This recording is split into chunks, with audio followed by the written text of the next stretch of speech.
Assalamualaikum warahmatullahi wabarakatuh. Salam sejahtera bagi kita semua. Perkenalkan, saya Nur Afifah, SAP MTA dengan nomor induk dosen nasional 001703936061. Saya merupakan dosen ilmu administrasi publik, Fakultas Ilmu Sosial dan Ilmu Politik di Universitas Sumatera Utara. Pada kesempatan ini, izinkan saya menyampaikan pernyataan diri dalam unjuk kerja Tridharma Perguruan Tinggi PDD UKT-PT di bidang pengajaran teori administrasi publik. Adapun poin yang akan saya sampaikan yaitu yang pertama, identitas mata kuliah. Yang kedua adalah deskripsi mata kuliah teori administrasi publik. Yang ketiga, pencapaian mata kuliah atau CPMK. Yang keempat, sistem pembelajaran. Yang kelima adalah materi perkuliahan. Yang keenam, metode pembelajaran. Dan yang dilanjutkan dengan sistem penilaian mahasiswa. Adapun identitas mata kuliah ini adalah mata kuliah teori administrasi publik yang terdiri dari 3 SKS yang dilaksanakan pada semester 3 dan bersifat wajib. Teori administrasi publik ini merupakan mata kuliah yang bertujuan untuk memahami dan membahas terkait dengan konsep teori, paradigma administrasi publik, dan pergeseran administrasi publik dari old public administration hingga good governance. Paradigma administrasi publik secara konseptual maupun kontekstual, serta mengidentifikasikan hubungan antara teori administrasi publik dan kualitas pelayanan publik. Kuliah ini sangat diharapkan memberikan sumbangsi pengetahuan, sikap, dan keterampilan dalam memahami administrasi publik baik secara tekstual dan konseptual. Pencapaian mata kuliah teori administrasi publik pada semester 3 ini, yang pertama, mahasiswa harus mampu memahami konsep dasar ilmu administrasi publik serta ruang lingkup dalam pelayanan publik. Yang kedua adalah mampu mengidentifikasikan teori, prinsip, dan pendekatan dalam administrasi publik. Yang ketiga adalah mampu menerapkan konsep administrasi publik dalam menganalisis permasalahan sektor publik. Yang keempat adalah mampu menerapkan prinsip tata kelola atau disebut dengan good governance dalam administrasi publik. Serta yang terakhir adalah mampu menunjukkan kemampuan berpikir kritis dan kreatif dalam menyelesaikan masalah pada sektor publik. Kemudian semester 3 ini mata kuliah teori administrasi publik terdiri dari 16 pertemuan, di mana sampai pertemuan ke-8 dilaksanakan ujian tengah semester atau UTS, kemudian dilanjutkan sampai pertemuan ke-16 untuk pelaksanaan ujian akhir semester.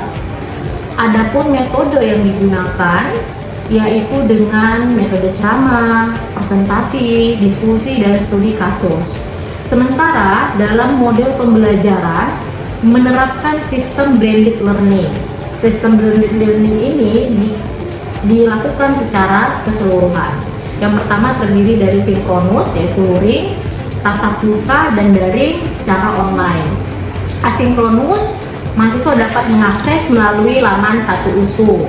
Kemudian sistem penilaian. Sistem penilaian dalam mata kuliah ini yaitu essay test, kuis, tugas tertulis, ujian tengah semester, serta ujian akhir semester.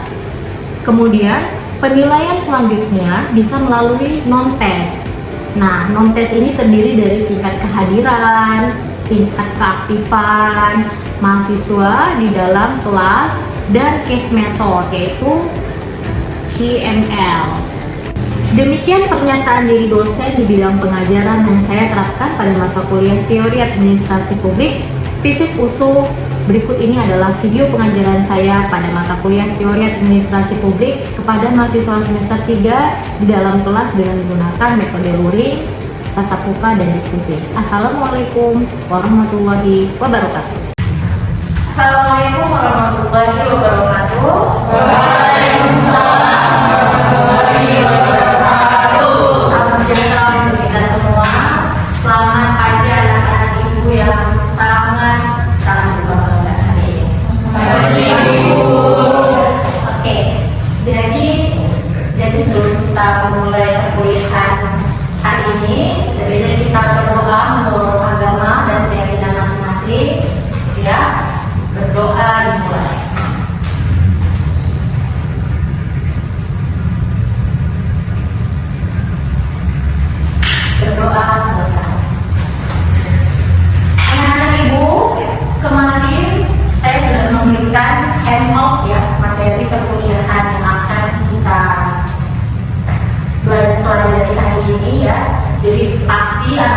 sudah membaca seluruh handout yang sudah diberikan. Nah, tapi saya ingin bertanya terlebih dahulu materi sebelumnya ya. Materi sebelumnya kita ini anak pertemuan kedua ya. Jadi kita membahas tentang mata kuliah pertemuan pertama serta pengenalan pada pertemuan pertama. Jadi pertemuan kedua kita masuk pada materi tentang pergeseran paradigma. Oke ya. Jadi anak-anak ibu, apa yang dimaksud dengan administrasi publik secara sempit dan secara luas seperti di semester yang lalu? Ada yang ingat? Ingat oke? Administrasi publik? Oke, jadi kalau menurut saya pengertian administrasi publik dan letakkan sempit itu lebih ke perilaku tata usaha kamu. Jadi kayak surat menyurat, tata usaha itu pengertian sempit dari administrasi publik. Kalau secara luas, menurut saya administrasi publik itu merupakan bentuk kerjasama yang dilakukan untuk menghasilkan kebijakan-kebijakan yang berdampak pada masyarakat. Oke, tepat sekali, bagus ya Imelda ya. Itu adalah pengertian dari administrasi publik. Nah, administrasi publik ini adalah suatu tata kelola yang dia itu bergeser dan berevolusi. Hari ini kita akan masuk bagaimana paradigma itu berubah, berevolusi hingga saat ini. Ini adalah pertemuan yang sangat menarik sekali. Saya harap teman-teman dapat mengambil pelajaran. Nah, adapun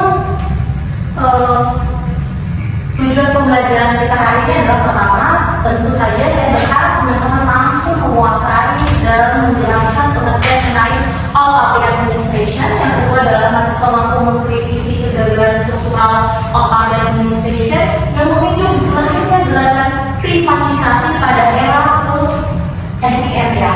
Kemudian mahasiswa mampu menjelaskan pengertian NPR dan selanjutnya adalah mampu mendiagnosis di mana ada namanya masalah-masalah administrasi atau disebut dengan patologi birokrasi dan lain-lain ya teman-teman, serta merumuskan solusi. Ya, solusi ini juga dapat kita rujuk dari good governance yang saat ini juga banyak dilakukan atau banyak diadopsi oleh instansi-instansi publik di negara kita. Oke, kita akan masuk pada pembelajaran yang pertama. Nah, ini saya ingin bertanya dulu, mengapa paradigma administrasi publik itu bergeser? Mengapa paradigma administrasi itu bergeser? Tentu saja pasti ada alasannya ya, kenapa dia bergeser seperti itu ya.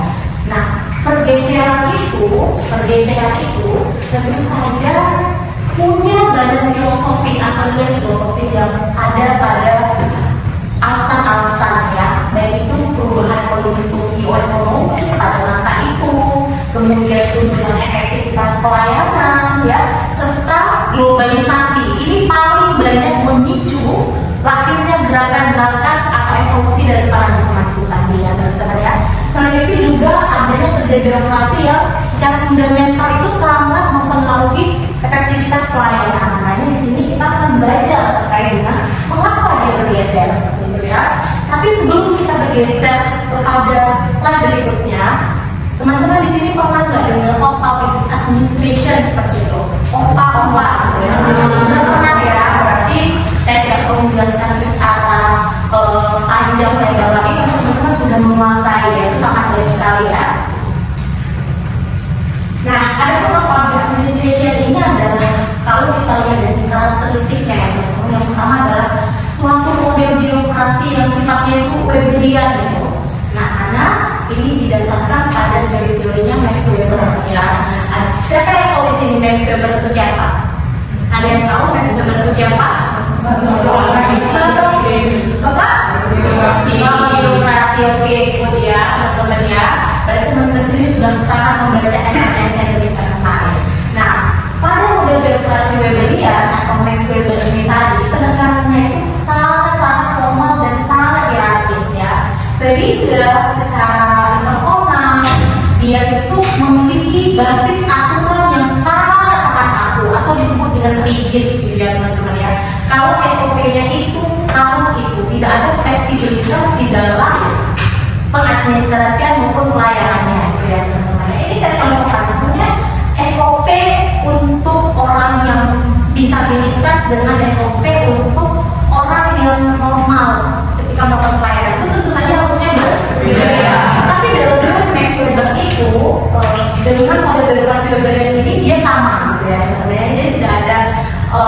perbedaan yang signifikan karena dia tidak sefleksibel itu.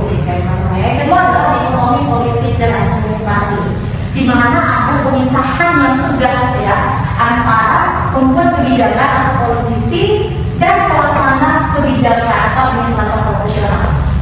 Dulu teman-teman kalau teman-teman membaca tentang esai yang ditulis oleh Woodrow Wilson ya teman-teman ya, Woodrow Wilson, dia itu mengatakan bahwasanya pada waktu itu Amerika itu sempat mengalami yang namanya kemunduran ya. Kenapa kemunduran? Karena di situ politik yang berkuasa itu tidak bisa memisahkan antara kepentingan pribadi dan kepentingan kelompok ya. Jadi banyak yang melakukan nepotisme pada waktu itu sehingga muncullah yang disebut dengan dikotomi politik dan administrasi ya teman-teman ya. Kemudian ada efisiensi prosedural, di mana bagaimana organisasi itu sebenarnya secara hemat diharapkan ya tidak memiliki banyak banyak faktor-faktor yang harus dibiayai atau pos-pos pembiayaan, karena harusnya birokrasi itu dia memiliki pos-pos yang sudah direncanakan sejak awal sehingga pembiayaan itu hanya pada pos-pos tertentu saja. Tentu saja ini adalah bagian dari organisasi dan kita sangat bersyukur karena dia menjadikan basis dari administrasi publik kita saat ini. Yang keempat adalah keterbatasan negara, warga negara khususnya ya. Jadi karena negara ini bersifat seperti penjaga gitu ya, jadi warga negara itu sangat terbatas teman-teman.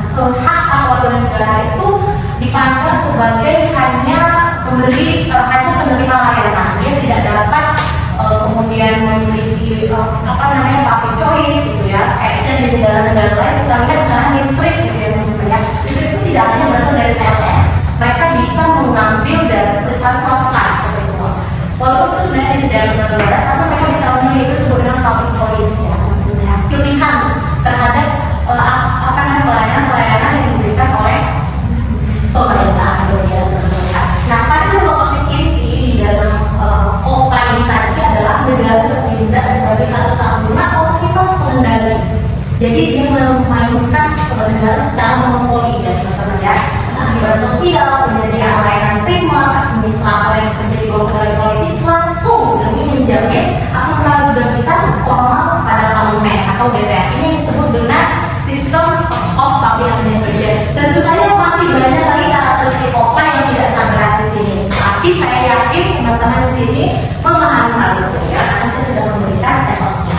Kemudian teman-teman perlu kita memahami bagaimana awal mula all administration ini muncul ya teman-teman ya. Yang pertama dilihat dari Woodrow Wilson lahirnya disiplin di administrasi.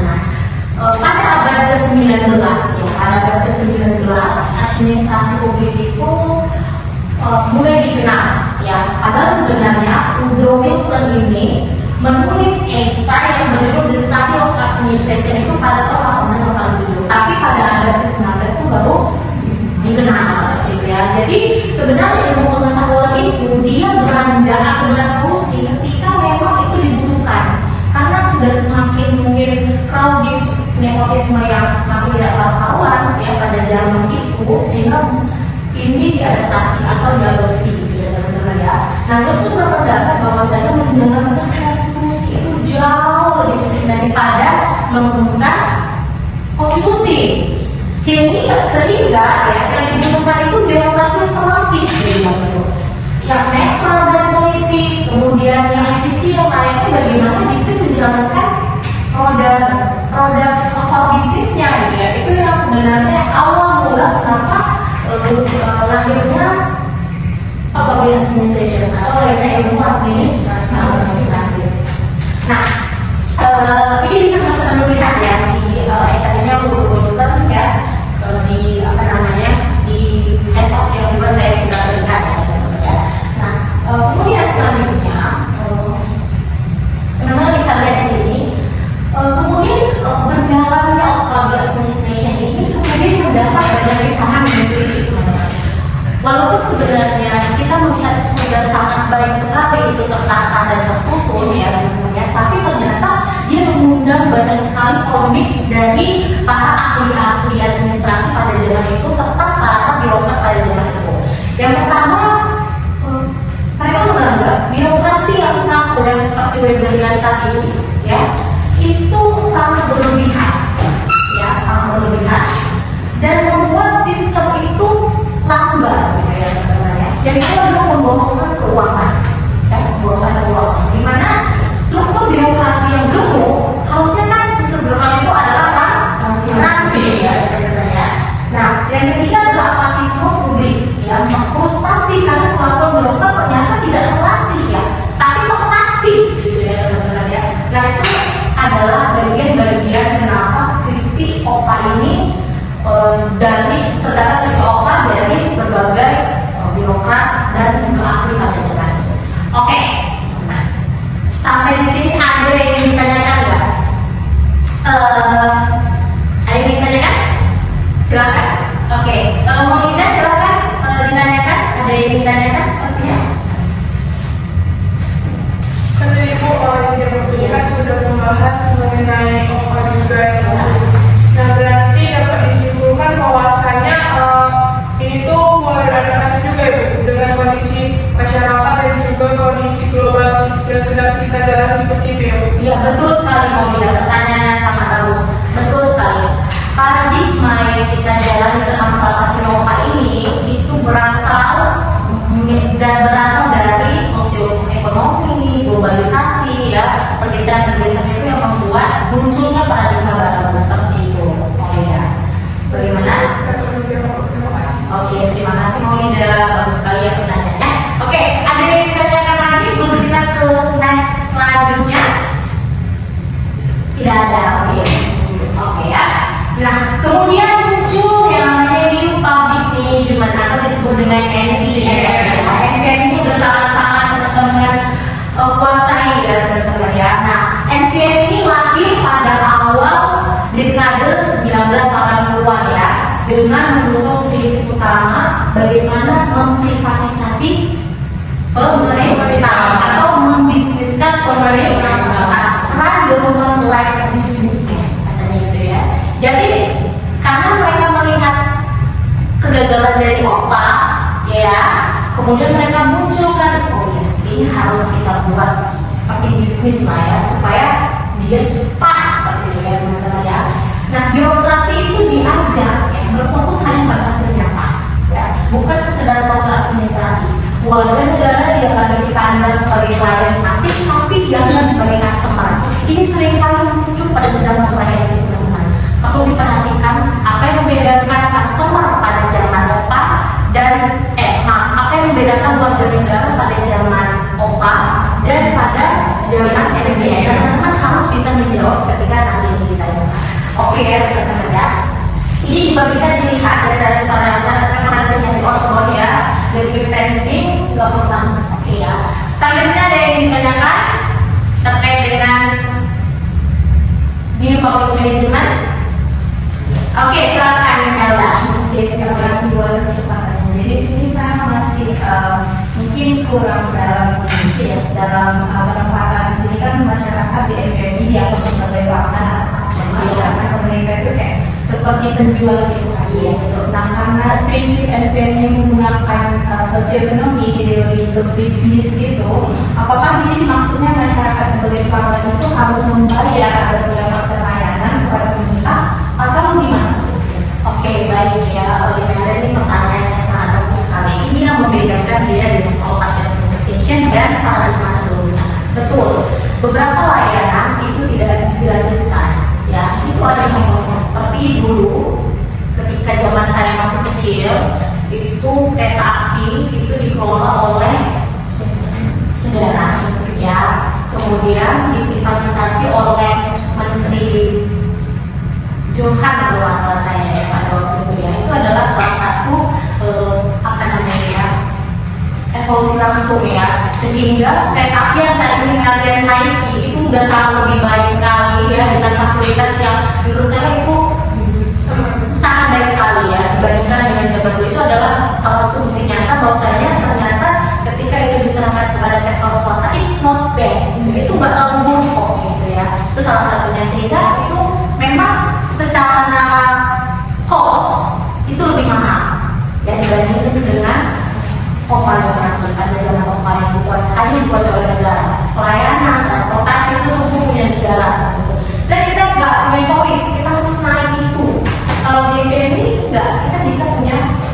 choice, gitu ya. Oke, pertanyaan bagus sekali. Oke, untuk minggu depan teman-teman ya, tolong dipersiapkan, kita akan memasuki satu paradigma lagi, yaitu new public service. Ya, public service teman-teman silahkan catat cara referensi belajarnya, kita akan berdiskusi lebih banyak terkait dengan new public service. Oke, mungkin itu saja yang bisa saya sampaikan ya, kurang lebihnya saya mohon maaf ya. Terima kasih atas atensi teman-teman tadi ya, dan aktivasi dan partisipasi teman-teman di dalam proses pembelajaran hari ini. Terima kasih. Assalamualaikum warahmatullahi wabarakatuh. Selamat siang semua.